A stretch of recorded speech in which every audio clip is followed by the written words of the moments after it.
하나님의 말씀 다니엘서 2장 1절에서부터 13절까지 말씀입니다. 다니엘서 2장 1절에서 13절.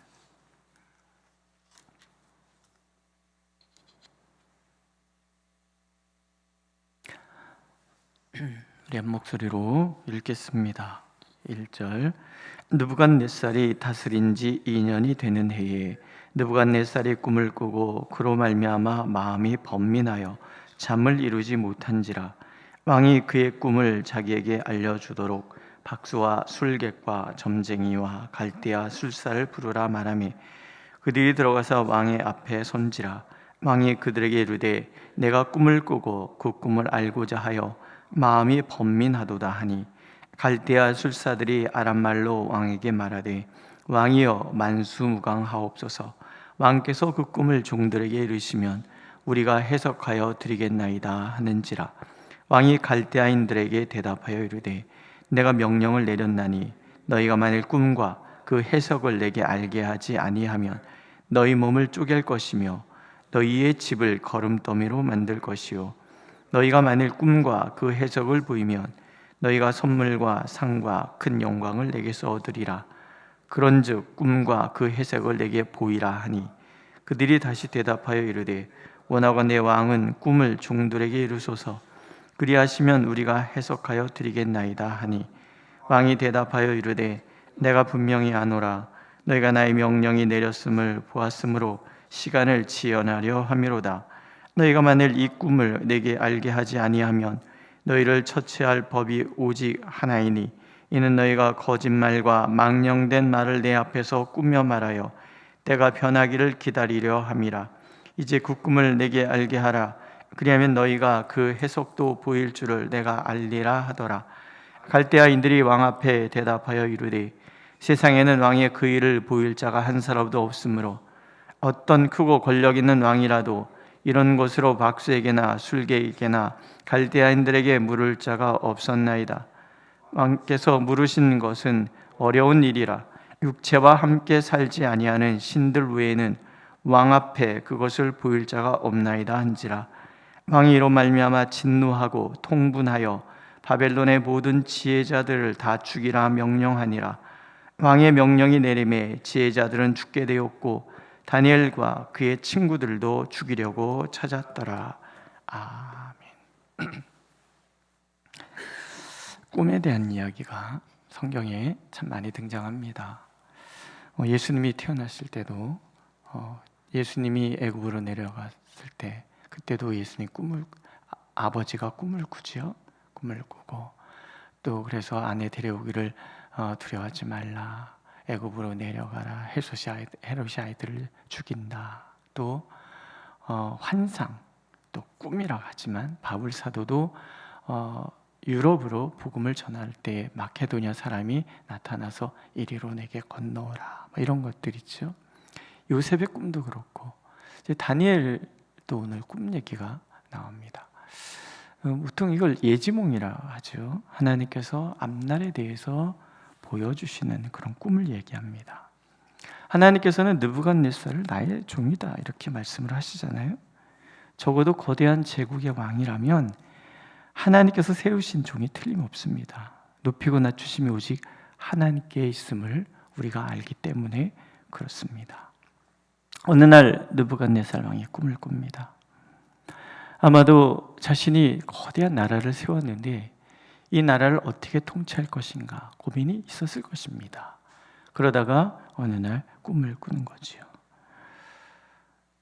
리더는 고민하는 사람들이에요. 늘 고민하죠. 어떻게 할 것인가. 우리 교회를 담임하는 저도 고민 많이 합니다. 사실 고민할 것이 아니라 이렇게 기도해야 되는데 고민을 하죠. 이렇게 할까? 이것이 하나님의 뜻이 맞을까? 저것이 하나님의 뜻이 맞을까? 또 우리가 어떤 일을 할 때도 하나님께서 원하시는 것이 이것일까? 저것일까? 우리는 고민 많잖아요. 하물며 이 거대한 제국의 왕이니 고민이 얼마나 많았겠습니까? 하나님께서 그런데 그의 꿈을 지배하시는 거예요. 꿈은 내 무의식의 표현이기도 하고요. 현대 정신분석학에서 꿈을 그렇게 해석합니다. 내 마음에 있는 어떤 무의식의 표현이 꿈이다. 현대 정신분석학이 얘기하는 얘기고, 동시에 하나님께서는 꿈을 통해서 세상을 통치하시기도 하신다라는 거예요. 정확하게는 하나님은 우리의 무의식조차도 지배하시고 통치하시는 그런 분이신 거죠. 인간이 꾸는 꿈까지도 지배하시는 하나님. 이것은 하나님께서 온 세상의 통치자라는 것을 우리에게 보여주시기 위한 한 방법인 것이죠. 느부갓네살이 꿈을 꾸었지만 꿈을 해석하기는 어렵습니다. 그래서 느부갓네살이 번민하고 두려움에 사로잡힙니다. 그 꿈이 예석 꿈이 아니라는 것을 알았기 때문에. 그런데 느부갓네살은 꿈은 꾸었을지언정 이 꿈을 해석할 능력은 없습니다. 저는 이것이 하나님의 일종의 밑밥 같은 거죠. 하나님께서 이미 다니엘에게 꿈을 해석할 수 있는 지혜를 주셨어요. 그리고 때가 되어서 느부갓네살에게 꿈을 꾸게 하시는 거죠. 요셉이 총리가 될 때도 마찬가지 일이 일어나죠. 하나님께서 요셉에게 이미 꿈을 해석할 수 있는 능력을 주셨고, 이미 실험도 해봤잖아요. 술 맡은 관원장과 떡 맡은 관원장이 그 각각 꾼 꿈을 해석해 주므로 그에게 어떤 일이 일어나는지를 요셉이 경험하게 이미 훈련을 시키세요. 그리고 나서 바로에게 꿈을 꾸게 하시고 준비된 요셉을 이제 바로 앞에 세우시는 거죠. 하나님께서 이 모든 일들을 주관하신다는 것을 우리가 알게 되는 부분이에요. 근데 이 왕이 좀 하는 행동이 독재자는 이렇게 얘기하는 거예요. 꿈을 해석하라. 꿈을 가르쳐주고 해석하라는 건 쉽습니다. 그런데 느부갓네살은 지혜로운 사람이에요. 아무나 대제국을 건설할 수 있는 것은 아닙니다. 지혜로웠던 느부갓네살이 생각해 보는 거예요. 꿈을 얘기해주고 해석은 누구나 할 수 있는 거예요. 그렇죠? 누구나 할 수 있어요. 그러나 내가 그 꿈을 알고 그래서 그 꿈을 해석하는 사람이 진짜라는 것을 이 왕이 아는 거예요. 그래서 여지를 주지 않고 말합니다. 너희가 나의 명령이 내렸음을 보았으므로 시간을 지연하여 하미로다.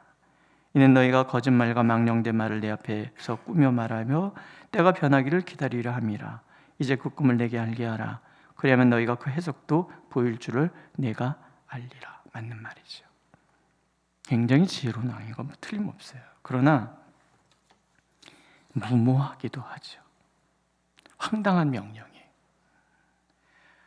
말하고 해석할 꿈은 이렇게도 해석하고 저렇게 해석했지. 이제 꿈 작업이라는 것을 이렇게 과정을 경험한 적이 있었거든요. 사람이 이제 일주일 동안의 꿈을 꾸는 거예요. 자기 전에 머리맡에 종이와 연필을 두고 또 프레쉬 같은 게 있으면 좋지요. 그래서 꿈을 일어나기 전에 눈을 딱 뜨자마자 꿈을 바로 딱 정해. 우리는 5분만 지나면 꿈을 다 잊어버리거든요. 적는 거예요. 딱 적어놓고 제 꿈을 이야기를 하면, 그럼 이 사람이 듣고 그것은 이런 꿈인 것 같아요. 저 사람이 저런 꿈인 것 같아요. 근데 얘기를 나누다 보면 맞아, 그 꿈이 맞아. 이런 것들을 반복해서 훈련을 통해서 꿈을 통해서 말씀하시는 하나님의 뜻을 헤아려 보는 그런 훈련을 받은 적이 있어요. 그런데 이건 굉장히 황당하죠. 그러니까 술사들이 황당해서 항변하는 거예요. 먼저는 지금까지 그렇게 말한 건 없다는 거예요. 이 꿈을 얘기해서 우리가 해석해 줬지 무슨 꿈까지 알아맞히라고 얘기를 하냐, 이런 얘기는 없었다는 거예요. 그리고 굉장히 의미심장한 말을 이어서 합니다. 왕께서 물으신 것은 어려운 일이라. 육체와 함께 살지 아니하는 신들 외에는 왕 앞에 그것을 보일 자가 없나이다. 이 말에 이 일을 어떻게 이끌어갈지 하나님의 의도가 담겨져 있잖아요. 이 꿈은 하나님께서 주신 거지. 하나님께서는 느부갓네살에게 하나님만이 온 세상의 통치라는 것을 가르쳐 주셔야만 했어요. 그가 이룬 제국이 결코 그의 능력이 아니라 하나님의 세계 경영의 일부였다는 것을 보여주셔요. 왜? 그래야 이스라엘의 포로로 끌려왔다는 것 자체가 하나님의 구속사적인 세계 경영의 일부이지, 이스라엘을 멸망시킨다거나 이스라엘이 힘이 없다거나 마르둑 신이 여호와의 신을 이겼다거나 여호와 신을 이겼다거나 그런 것이 아니라는 것을 하나님이 증명해 보이실 필요가 있는 거예요. 그러니까 바벨론의 느부갓네살 왕이라 할지라도 하나님의 백성 이스라엘을 함부로 대해서는 안 된다라는 것에 대해서 증명해 주실 필요가 있었단 말이죠. 그래서 이 꿈을 주신 하나님은 꿈을 해석하는 것도 오직 하나님 뿐이셔야만 한단 말이죠. 술사들의 항의가 왕의 마음을 화나게 만드는 거예요. 심기를 건드린 거예요. 절대 권력자 앞에서는 말을 조심해야 하는 거잖아요. 근데 이 사람이 이걸 몰랐을까요? 아니에요. 너무나 황당하기 때문에 그런 거예요. 저건 왕이 우리를 죽이려고 하는 거 외에는 다른 뜻이 없을 것이다라고 이들이 생각할 수밖에 없도록 만들고, 또 스스로도 그럴 능력이 없다는 것을 이 사람들은 알고 있는 거예요. 그러니까 이제 왕이 모두를 죽이라, 모든 지휘자들을 다 죽이라. 이 정말 무모한 왕인 거죠. 그런데 이게 다 하나님의 계획인 거죠. 다니엘이 역사의 전면에 등장시키기 위한 하나님의 다 밑밥인 거예요. 급박한 위기. 이제 막 다니엘과 그 친구들도 죽을 수밖에 없는 그런 위기. 근데 이 급박한 위기가 사실은 급박하게 다니엘과 그 친구들이 역사의 무대에 등장하게 되는 계기가 되고, 그로 인해서 이스라엘 백성들이 하나님의 보호하에 있다는 것을 증명할 수 있는 그런 일이 되는 거죠. 우리는 모든 일이 급박하게 다가오는 것 같아 보이지만 하나님께 급박한 것은 없는 거예요. 하나님의 일이 급하게 이루어지기 위한 어떤 계기가 되기도 하고, 위기가 오히려 기회로 바뀌는 그런 놀라운 역사를 하나님은 얼마든지 일으켜 주실 수 있는 거죠. 모든 것을 준비하시는 하나님이신 거예요. 다니엘에게 이미 지혜를 주시고 왕에게 꿈을 꾸게 하시고, 이제 급박하게 일이 돌아가게 해서 사람들의 입술을 통해서 이것을 하나님의 영에 사로잡힌 사람만 할 수 있다라고 고백을 듣게 하시고, 그리고 나서 이제 다니엘이 역사의 무대에 등장을 하는 거죠. 오늘도 우리는요, 내게 일어나는 모든 일들이 갑자기 닥쳤다라고 말해서는 안 돼요. 하나님 안에는 우연이라는 것이 없고요, 하나님께서 우리의 걸음걸음을 지도하고 계신다는 것에 대한 우리의 겸허한 믿음이 우리에게는 있어야 되는 거예요. 그렇지 않습니까? 오늘 일어나는 일들이 괜히 일어나는 것이 아니라고 우리가 받아들이기 시작하면 주일날 박 목사님 얘기한 것처럼 모든 것이, 그렇죠? 이 관점이 달라지는 거예요. 하나님의 그 사역의 관점으로 모든 것을 바라보게 되면 모든 것이 하나님의 이 정말 이 톱니바퀴가 착착 맞아 돌아가듯이 모든 것을 인도해 가시는 하나님, 그 하나님 우리가 만나게 된다는 거예요. 오늘 우리에게 하나님께서 어떤 지혜, 은사를 주셨다 그러면 그 은사는 틀림없이 하나님의 역사를 위하여 사용되어지는 것이고, 내게 주신 재능 또한 마찬가지가 되는 거죠. 우리는 하나님이 하시는 일을 다 알 수가 없어요. 그 놀라운 통치를 다 헤아릴 수 없어요. 이 술사들이 얘기한 것은 마찬가지. 육체와 함께 살지 아니하는 신들 외에는 왕 앞에 그것을 보일 자가 없다. 이 고백처럼 우리가 하나님이 하시는 일을 다 알 수 없어. 그러나 누가 알 수 있어요? 하나님의 영에 사로잡힌 사람은 알 수가 있는 거예요. 그래서 우리는 늘 우리 스스로가 하나님의 영에 사로잡혀서 하나님의 선하신 일을 이루어가는 하나님의 종이 되도록 늘 우리를 갈고 닦고 준비하고 있어야지. 그래서 시인은 이런 고백을 합니다. 하나님이여, 주의 생각이 내게 어찌 그리 보배로우신지요. 그 수가 어찌 그리 많은지요. 내가 세려고 할지라도 그 수가 모래보다 많도소이다. 하나님이 우리를 위하여 행하시는 일들은 너무 많은 거예요. 그 방법은 너무나 다양한 거죠.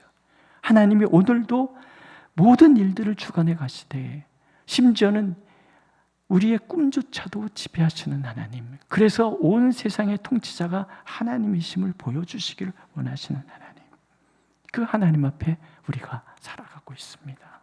하나님은 잠시도 그것을 잊지 않기를 원하세요.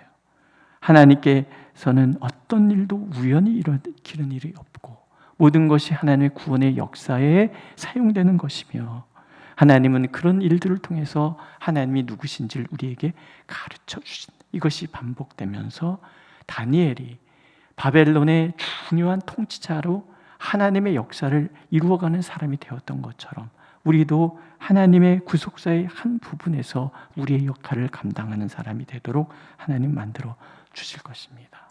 그 하나님을 바라본다면 오늘 내게 일어나는 일들 때문에 마음 졸여할 것도 없고 마음 다급해할 일도 없이 그저 하나님이 나를 인도해 가신다는 분명한 믿음 속에서 진정한 평강을 누리게 될 줄로 믿습니다. 그 평강을 누리시는 하루 되시기를 축복합니다. 기도하겠습니다. 하나님께서 행하시는 모든 일들을 우리는 다 할 수 없지만 한 가지 우리가 압니다. 하나님 우리를 사랑하신다는 것. 그 사랑 때문에 우리에게 가장 좋은 것을 주시기를 원하시는 분이라는 것. 하나님 그러므로 오늘도 우리가 주님을 바라봅니다. 주님의 손길을 우리에게 내밀어 주셔서 하나님의 선하신 뜻을 가르쳐 주시고 그 뜻을 이루어가는 우리 모두가 되도록 인도하여 주옵소서. 예수님의 이름으로 기도드렸습니다. 아멘. 하늘에 계신 우리 아버지, 아버지의 이름을 거룩하게 하시며 아버지의 나라가 오게 하시며 아버지의 뜻이 하늘에서와 같이 땅에서도 이루어지게 하소서. 오늘 우리에게 일용할 양식을 주시고 우리가 우리에게 잘못한 사람을 용서해 준 것 같이 우리 죄를 용서하여 주시고 우리를 시험에 빠지지 않게 하시고 악에서 구하소서. 나라와 권능과 영광이 영원히 아버지의 것입니다. 아멘.